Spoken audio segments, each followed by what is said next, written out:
Dark clouds hung low over the tree line, a stillness in the forest so sharp it seemed to press against the skin. Beneath the canopy, 6 members of a SEAL team moved like shadows through the dense brush. Their boots sank into the damp earth, each step muffled by layers of rotting leaves and soft moss. The air carried the smell of pine and rain-soaked soil. They were deep inside enemy territory, 30 miles beyond the last friendly checkpoint, tasked with a single objective that could shift an entire conflict. The first bullet broke the silence like a blade through silk.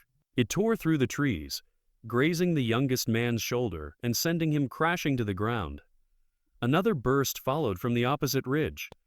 Within seconds, the forest was alive with the invisible pull of death. Splinters of bark ripped through the air. Tree trunks exploded in bursts of shredded wood. The team dove for cover, but it was clear. They were surrounded. Precision fire came from elevated points in the dark tree line.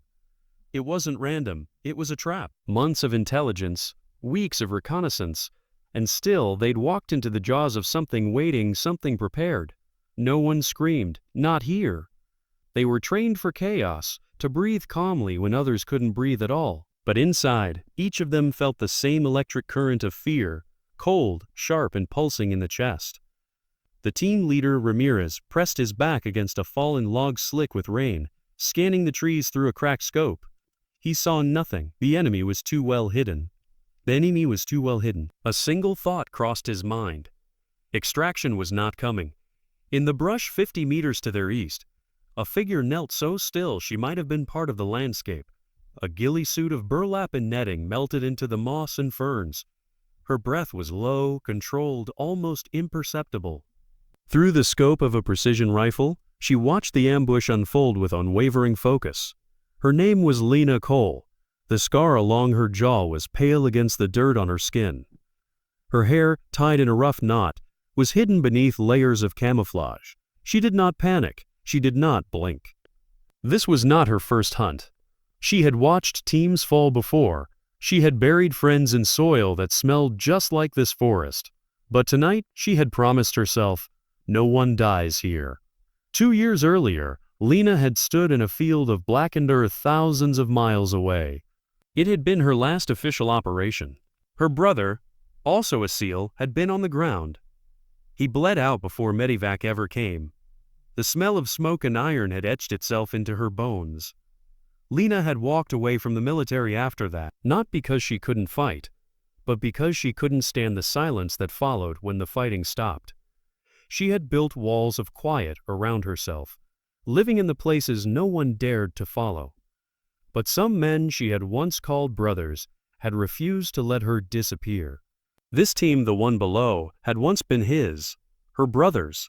That was why she was here, unseen, unacknowledged, watching over them like a ghost stitched into the earth. Below, the SEAL team was cornered. They could hear movements in the distance, shifting branches, faint whispers of figures repositioning. Ramirez clenched his jaw as he realized the enemy had numbers, elevation, and visibility. His men were pinned. The comms were jammed. Retreat was a death sentence. Up in her nest, Lena adjusted the windage on her scope. A thin ribbon of mist curled through the air, soft against her face. Her finger hovered over the trigger. Her breathing synced to the rhythm of her heartbeat. Through the scope, a shape emerged behind a thicket. An enemy spotter, head barely visible. Her reticle settled on the hollow between his eyes. She exhaled. The man crumpled silently. No one below saw the shot.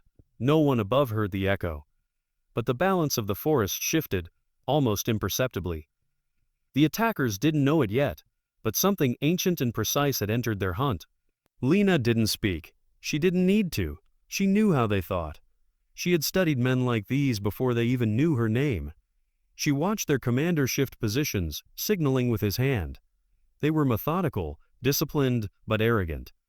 They thought they owned this forest. Her eyes narrowed. On the ground, Ramirez noticed it too. The gunfire, which had been constant and merciless, suddenly faltered. A hesitation. Someone in the trees was no longer moving. His instincts flared. He signaled to his men, hold positions. Lena's second shot came like the blink of a predator.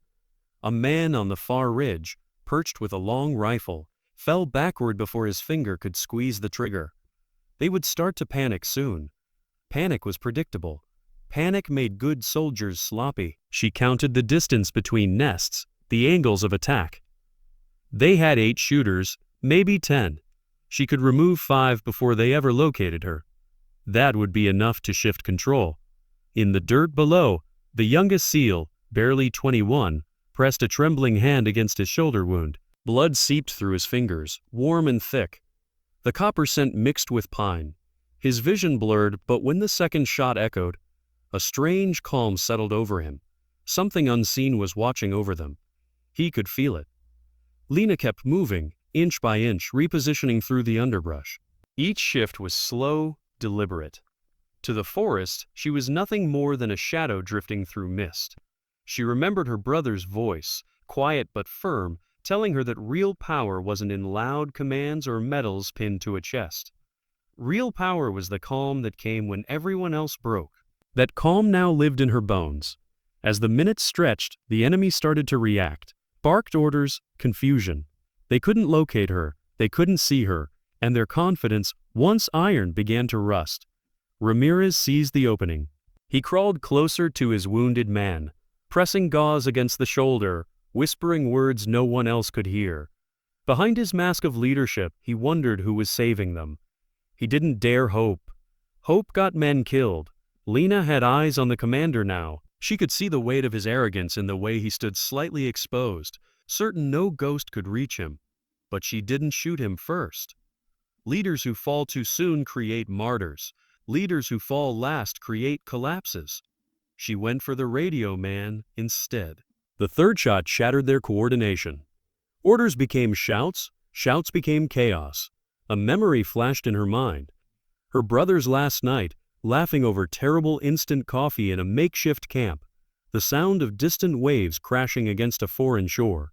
His laugh had been quiet, almost shy. He had never known she'd followed him into the unit to protect him. He'd only ever seen her as his sister, not as the shadow that stood behind his shoulder. She had failed him once. She would not fail these men now. One by one she thinned the enemy ranks. Not fast, not loud. Precision kills that made the forest itself seem to turn against them. A man tripped over a root, his fear making him clumsy. Another fired wildly into the dark, hitting nothing but leaves. The SEAL team noticed. Not who she was, but what she was doing. A silent ally carving a path through the storm. Ramirez's heart pounded. He didn't know her position, but he knew her strategy. This was surgical, professional, someone trained like them. By the 7th shot, the enemy was fractured. The commander, once proud and calm, now barked desperate commands. Unaware that Lena had been tracking him from the moment the first bullet was fired. When she finally took him down, it wasn't with rage. It wasn't with triumph. It was with a slow exhale, a whisper of control. The forest swallowed him whole. Ramirez rose slowly from cover, rallying his men with hand signals. The storm was breaking. The SEAL advanced through the brush like wolves reclaiming their ground. The surviving enemy fighters fled into the shadows they thought would protect them. They had learned tonight that some shadows bite back. Lena didn't emerge. She watched from her nest as the team secured their perimeter, tending to their wounded, checking weapons. She didn't need their thanks. She wasn't here to be seen. But Ramirez turned toward the ridge. He didn't know why, but something told him to look up. For a heartbeat, their eyes met. Or perhaps it was just an instinct, a shared rhythm between hunters. He raised his hand, not in salute, not in command, just acknowledgement. And just like mist before the sun, Lena disappeared. Hours later, the team would make it back to base. They'd speak of an unseen sniper in the woods. Some would call it luck. Others would call it providence. Ramirez knew better. He'd felt the presence of someone who understood the silence between life and death. Lena walked alone through the trees, her rifle slung across her shoulder. Rain began to fall again, soft and cold, washing away footprints. She had not spoken a single word. She hadn't needed to. The world often forgets the ones who move unseen. The ones who fight in silence, not for glory but for the promise they once made to someone who can no longer speak. Her brother's dog tag hung beneath her suit, warm against her skin. Real power isn't in shouting. Real power is in holding the line when no one sees you. The forest was quiet again, but it would remember her. So would they. This is what silent strength looks like. A war no one applauds. A promise kept without a single word. And somewhere in that stillness, honor lives. Viewers who hear this story will understand. Some heroes fight loud wars, others end them quietly.